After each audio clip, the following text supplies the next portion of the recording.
We will be joined by Mike Pesca of The Gist and his own Substack. And let me tell you, usually I have a monologue, and there's a reason I don't this time, but I've just observed something right here, how I have improperly introduced him to all of you. And when I say all of you, I will also add that you can ask questions as well. It's live, it's interactive. But Mike, I want to bring Mike on. I want to bring him on because right here, I'm reading. He was introduced by 2A in an email properly. It says, Ethan is joined by radio journalist and podcaster Mike Pesca. Mm-hmm. Pesca, a two-time recipient of the Edward R. Murrow Awards for his radio reporting, has over a decade of experience covering sports and pop media as a correspondent for NPR. I'm juxtaposing that, Mike, and I don't know if you're aware of this. I posted a Substack of you today, and I just said, we are joined by Mikey Peach. That's what I said in my Substack today. And that drove more traffic than I was not aware I won for pop media. But let's start with baseball. Now, this is something that I've discovered. There are certain things I say about gambling, and I'm not doing it in this algorithmic way for money or popularity, but I see what hits and what doesn't. When I tell people that there's no winning in sports betting, those videos, those interviews do very poorly. Nobody wants that. Right. I think I would do better if I said the secret to winning at sports betting, and then I would tell everybody it's not to bet because it's well, you got to tease it over the break. And when we come back, the secret, and yes, the secret to winning at sports betting. But we had a video do very well for us talking about the Malik Beasley allegations in basketball of point shaving, which is a term that's gone away, by the way. That used to be what we would call these insider sports bets, but mysteriously that's gone. I went on vacation, and in between going on vacation and coming back, we have what looks to me like a far bigger scandal. And I would submit this to you, Mike. Yeah. This would be the biggest scandal in sports if it happened a decade ago. Mm-hmm. We are talking about Emmanuel Clase of the Cleveland Guardians, winner twice of the Mariano Rivera Award for best closer, arguably the best closer in all of baseball. One of his teammates already put on indefinite leave for these allegations of insider betting on games. Clase has been put on this leave right now. He is being investigated. There's all this video out there, and if we can pull up the video, I will say this, ladies and gentlemen.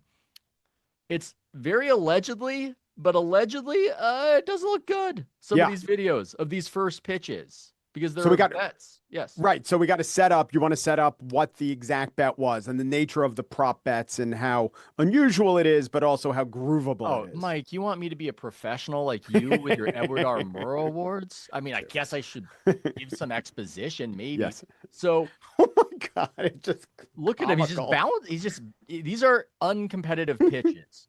And these are the This Week in Baseball highlight blooper reel. Do baby elephant walk pitches. Oh my God.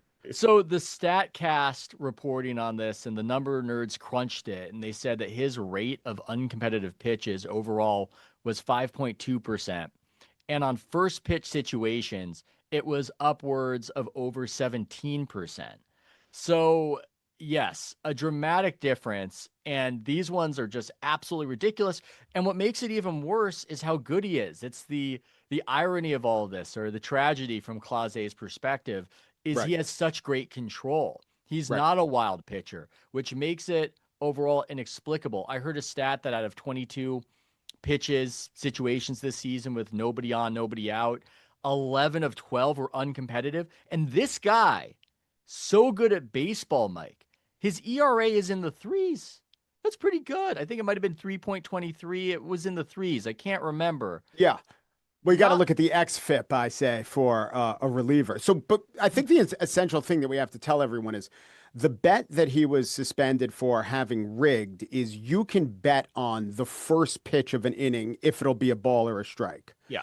You can't right now bet on after the first pitch for a number of reasons. And I think it's just about lag time and how quick they take and how quickly you could get the information into the system. But yeah, Mhm. in between innings, you got a bunch of people who, of course, have the keen insight as to whether the pitcher will come in 2 inches off the zone or not.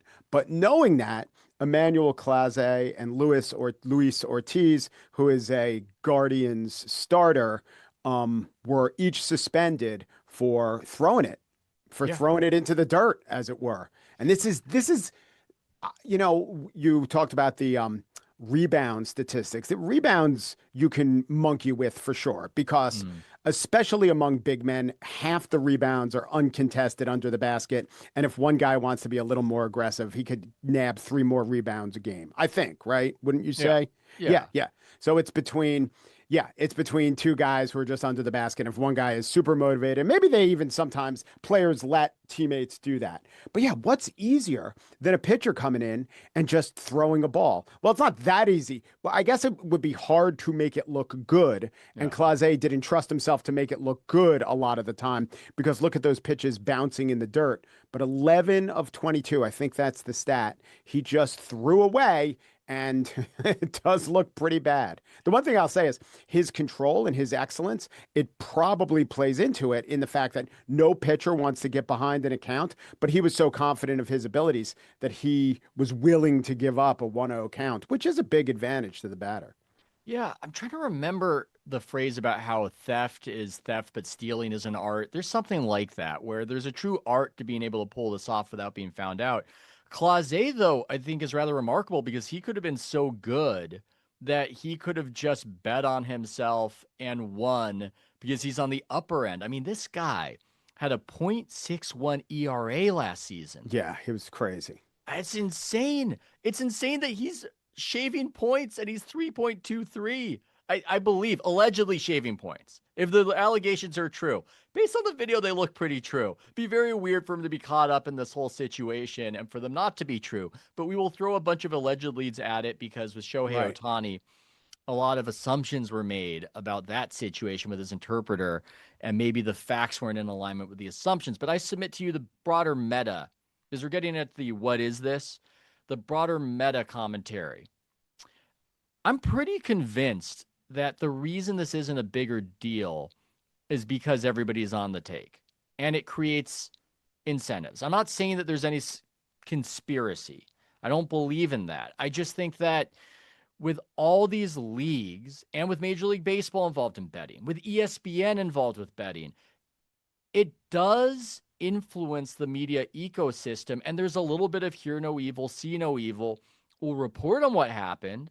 Jeff Passan will come out with the report, but we're not going to treat it like it's existential. If this sort of thing happened 10, 20 years ago, I mean, Tim Donaghy, that's a ref, but that was treated like it was existential for the NBA. What Yes. Pete Rose did was treated like a massive big deal. Right. This is just a news item midweek, and we're going to pretend like it's not a thing until the inevitable next time this happens with a player.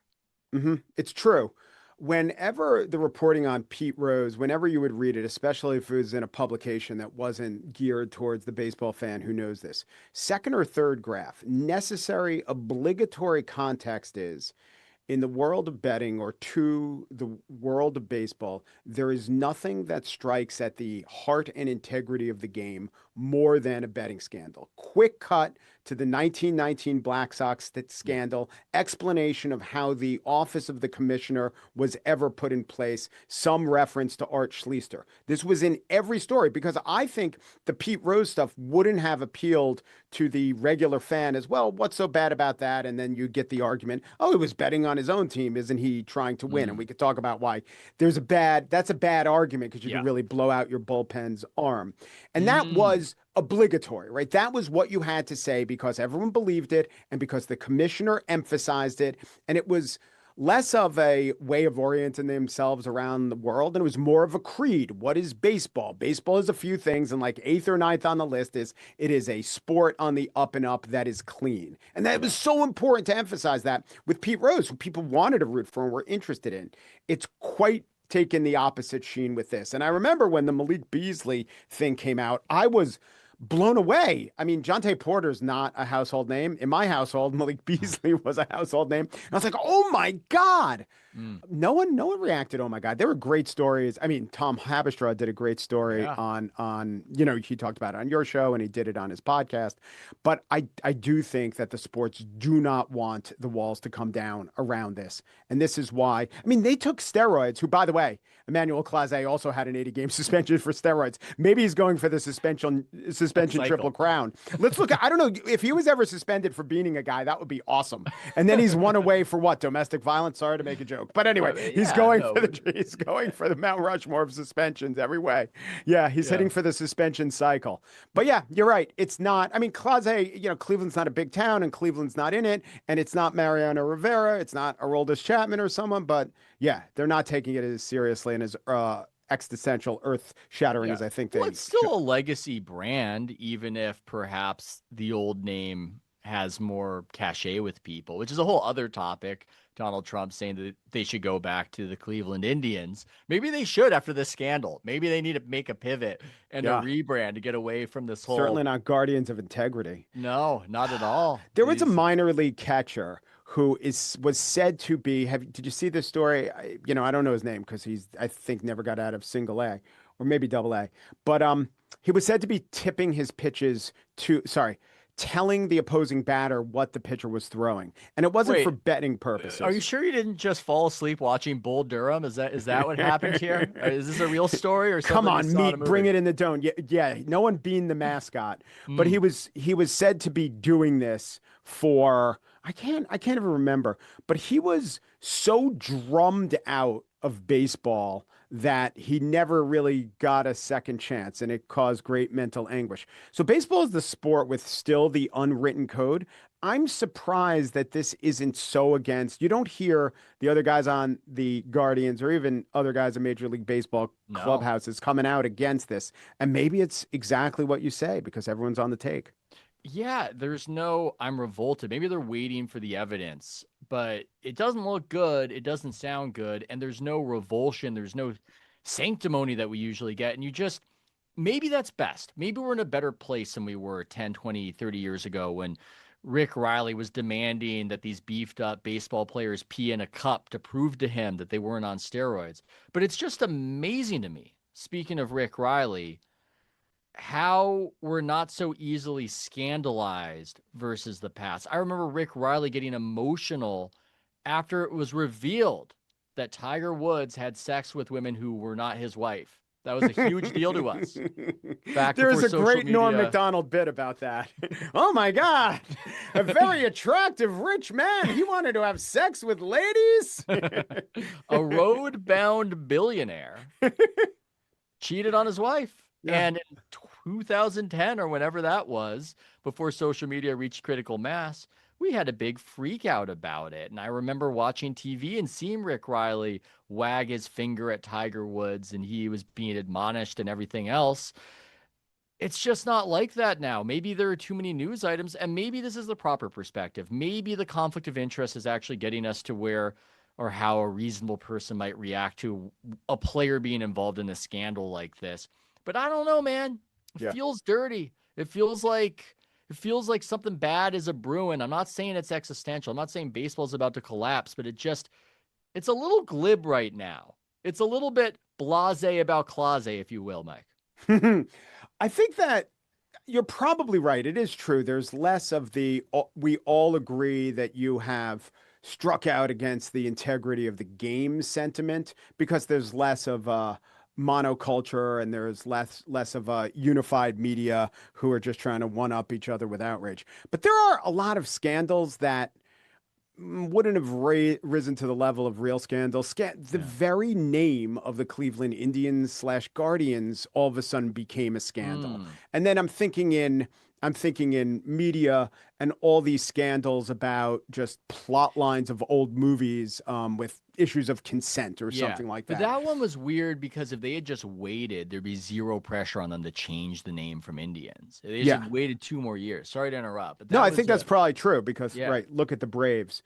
Um, but I think that when kind of everything becomes a scandal, then maybe nothing becomes a scandal. That's another way to look at it. And so it's not exactly scandal fatigue, but we have so defined down what a scandal is that we've to some extent lost the ability to recognize it. And then there was a lot of retroactive, I think, very smart guy takes about steroids in Mm. Tour de France and baseball that tried to define it as something other than a scandal. And the more cutting edge, progressive stance among voters for the Hall of Fame is your an old fuddy-duddy if you Yes. allow steroid use to keep someone out of the Hall of Fame. And I actually believe that too. I don't know if I mean I disagree with the fuddy-duddies. I would vote for, of course, Bonds and Clemens and all those guys, but it seems more of a legitimate point of view than someone who's the equivalent of, a tough on crime guy who wants to throw someone into jail for a life